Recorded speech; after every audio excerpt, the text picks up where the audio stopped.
बिस्मिल्लाहिर्रहमानिर्रहीम। Dear friends, colleagues and students, अस्सलाम वालेकुम वरहमतुल्लाह। आप देख रहे हैं Excel Science Academy YouTube channel. आज इस वीडियो में हम पढ़ेंगे केमिस्ट्री के बारे में। केमिस्ट्री क्या है? Chemistry is the branch of science. क्योंकि ये साइंस की ब्रांच है, so first of all we should know about science. What is science? The word science is taken from Latin word scientia. Scientia means knowledge. लव science लातीनी लव scientia से लिया गया है, जिसका मतलब है नॉलेज। नॉलेज साइंस को हम नेचुरल फिलॉसफी भी कहते हैं, क्योंकि हम इसमें नेचर को स्टडी करते हैं। So it is also called natural philosophy. अगर हम डेफिनेशन की तरफ जाएं, साइंस की डेफिनेशन की तरफ जाएं, तो इसकी डेफिनेशन किस तरह से बनेगी? The knowledge gain through observations and experimentations is called science. वो नॉलेज जो हम मुशाहिदात और तजर्बात के ज़रिए हासिल करते हैं, उसको हम क्या कहते हैं? साइंस कहते हैं। एग्जाम्पल्स की तरफ आते हैं। The sun rises in the east, the sun sets in the west. ये बात हमारी इल्म में कैसे आई कि सूरज मशरिक से निकलता है और मगरिब में गरूब होता है? कैसे नॉलेज में आई? हमारे इल्म में कैसे आई? ऑब्जर्वेशंस के ज़रिए। अब हम एक छोटे से एक्सपेरिमेंट की बात करते हैं। वाटर को एक वेसल में लेते हैं और उसको जब हीट करते हैं, जैसे इसका टेम्परेचर 100 डिग्री सेंटीग्रेड तक रीच करता है तो वाटर बॉयल होना शुरू कर देता है। हमें कैसे पता चलता है वाटर बॉयल हो रहा है? इसकी इंटीरियर साइड पे बबल्स बनते हैं जो इसकी सरफेस पे आके बर्स्ट हो जाते हैं। हम कहते हैं liquid is boiling, water is boiling. Water boils at 100 degree centigrade at sea level.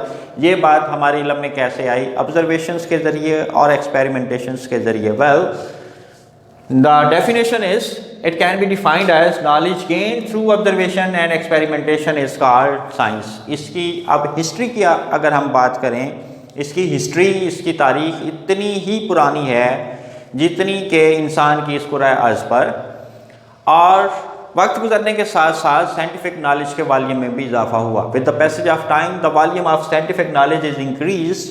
फिर ज़रूरत महसूस हुई कि इसको ब्रांचेस में डिवाइड किया जाए। तो साइंस की डिवीजन्स, ब्रांचेस कौन सी हैं? वन जो है वो biological sciences and second is physical sciences. Biological sciences में word bio, bio mean life, और लाइफ एग्जिस्ट करती है किसके अंदर? लिविंग थिंग्स के अंदर। लाइफ किस में एग्जिस्ट करती है? लिविंग थिंग में, that is animals and plants. इसमें हम लिविंग थिंग्स को स्टडी करते हैं बायोलॉजिकल साइंसेस में। बाकी कौन सी चीज़ें रह जाती हैं? Non living things. तो ये किस में स्टडी करेंगे? फिजिकल साइंसेस के अंदर। The study of non living things is called physical sciences. Other disciplines जो इसमें इंक्लूड हैं वो physics, chemistry, geology, astronomy, mathematics. But the most important and basic part of physical sciences is physics. अब हम आते हैं केमिस्ट्री की definition की तरफ। What is chemistry? Chemistry is the branch of science which deals with the composition, structure, properties and reaction of matter. इसमें हम matter की कंपोजिशन को, स्ट्रक्चर को, प्रॉपर्टीज को और रिएक्शंस के बारे में पढ़ते हैं। Now we should know what is matter. Matter क्या है? Everything that has some mass and occupies some space is called matter. आप जहाँ बैठे हैं, आपके इर्द गिर्द की तमाम चीज़ें, जहाँ मैं खड़ा हूँ मेरे इर्द गिर्द की तमाम चीज़ें, everything that has some mass, mass रखती हो, everything that has some mass and occupies some space is called matter. Chair, इसका मास है, स्पेस ऑक्यूपाई करती है, मैटर है। फैन मास रखता है और स्पेस ऑक्यूपाई करता है, मैटर है। वाइट बोर्ड है, मेरे हाथ में बोर्ड मार्कर है, ये सारी चीज़ें जो हैं ये क्या है? मैटर है। इस रूम में मौजूद जो एयर है वो भी मैटर है। कुछ बच्चे सोचेंगे कि कैसे एयर, कैसे मैटर है?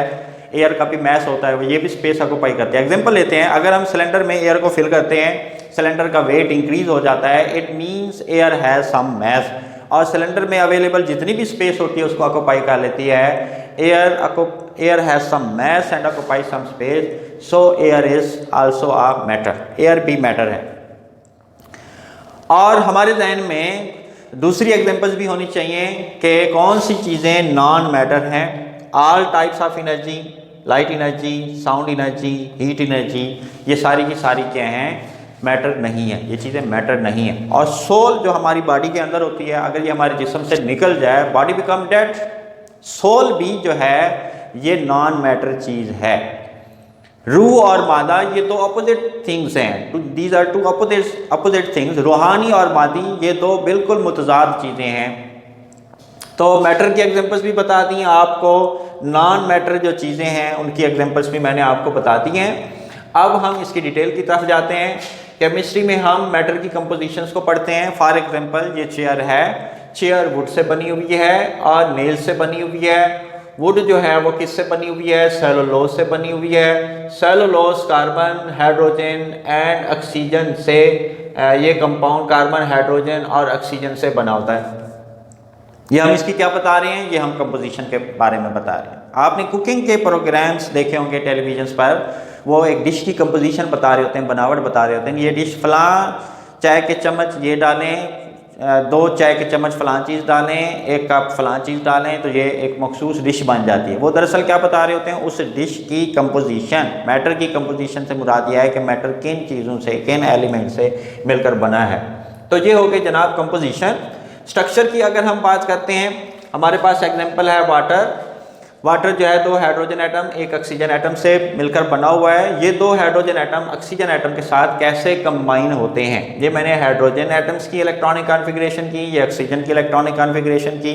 इसको न्यूक्लियस में 8 प्रोटॉन हैं, 8 न्यूट्रॉन्स हैं और न्यूक्लियस से बाहर 8 इलेक्ट्रॉन्स हैं। इसका एटॉमिक नंबर 1 होता है। इसके न्यूक्लियस में 1 प्रोटॉन है, न्यूट्रॉन नहीं होता, और इसके शेल के अंदर जो है 1 इलेक्ट्रॉन है। हर हाइड्रोजन एटम अपना 1-1 इलेक्ट्रॉन ऑक्सीजन के 1-1 इलेक्ट्रॉन के साथ शेयर करके और कोवलेंट बॉन्ड बना के, ऑक्सीजन के साथ कोवलेंट बॉन्ड बना के वाटर का एक मॉलिक्यूल जो है वो बना देता है। वाटर के एक मॉलिक्यूल की अगर हम बात करें तो इसका जो इलेक्ट्रॉनिक स्ट्रक्चर है, ऑक्सीजन पर 2 लोन पेयर हैं, ये लोन पेयर हैं 2, और ऑक्सीजन के साथ 2 हाइड्रोजन एटम कंबाइन है। तो इसका जो इलेक्ट्रॉनिक स्ट्रक्चर बनता है वो टेट्राहीड्रल इलेक्ट्रॉनिक स्ट्रक्चर है। एक मॉलिक्यूल का जो स्ट्रक्चर है वो टेट्राहीड्रल। टेट्राहीड्रल क्यों कह रहे हैं? It has 4 corners 1 2 3 and 4, so it has tetrahedral structure.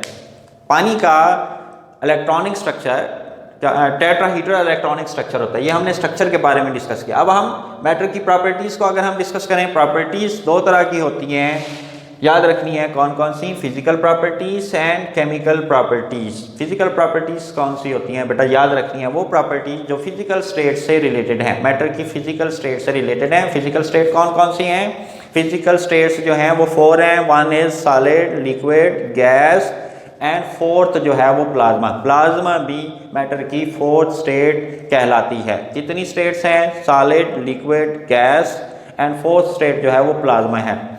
Matter की जो फिजिकल स्टेट से रिलेटेड प्रॉपर्टीज़ हैं वो कहलाती हैं फिजिकल प्रॉपर्टीज़। फॉर एग्जांपल हमारे पास वेसल में, ग्लास में पानी है, तो इस पानी का, इस वाटर का जो कलर है और इसका जो ऑर्डर है, इसका मेल्टिंग पॉइंट, इसका फ्रीजिंग, इसका बॉइलिंग पॉइंट, इसका फ्रीजिंग पॉइंट, इसकी डेंसिटी एट्सेट्रा, ये सारी चीज़ें जो हैं जो फिजिकल स्टेट से एसोसिएट करती हैं वो फिजिकल प्रॉपर्टीज़ कहलाती हैं। केमिकल प्रॉपर्टीज़ कौन सी होती हैं? वो प्रॉपर्टीज़ जो मैटर की कंपोजिशन पे डिपेंड करती हैं, या वो प्रॉपर्टीज़ जो हम केमिकल चेंजेस या केमिकल रिएक्शंस के दौरान पढ़ते हैं वो केमिकल प्रॉपर्टीज़ कहलाती हैं। अब हम मैटर के रिएक्शंस की तरफ आते हैं।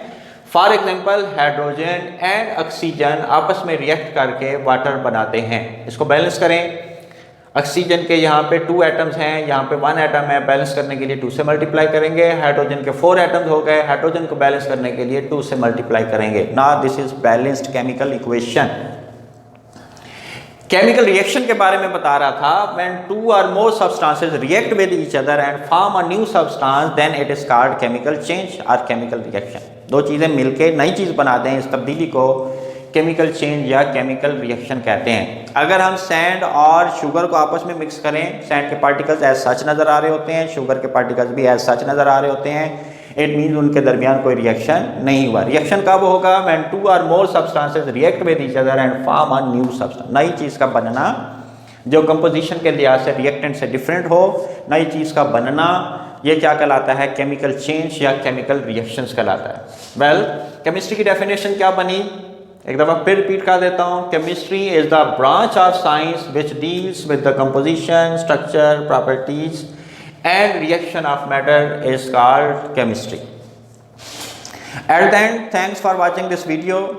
To stay and connected with us, subscribe, like and share my YouTube channel. Wassalam.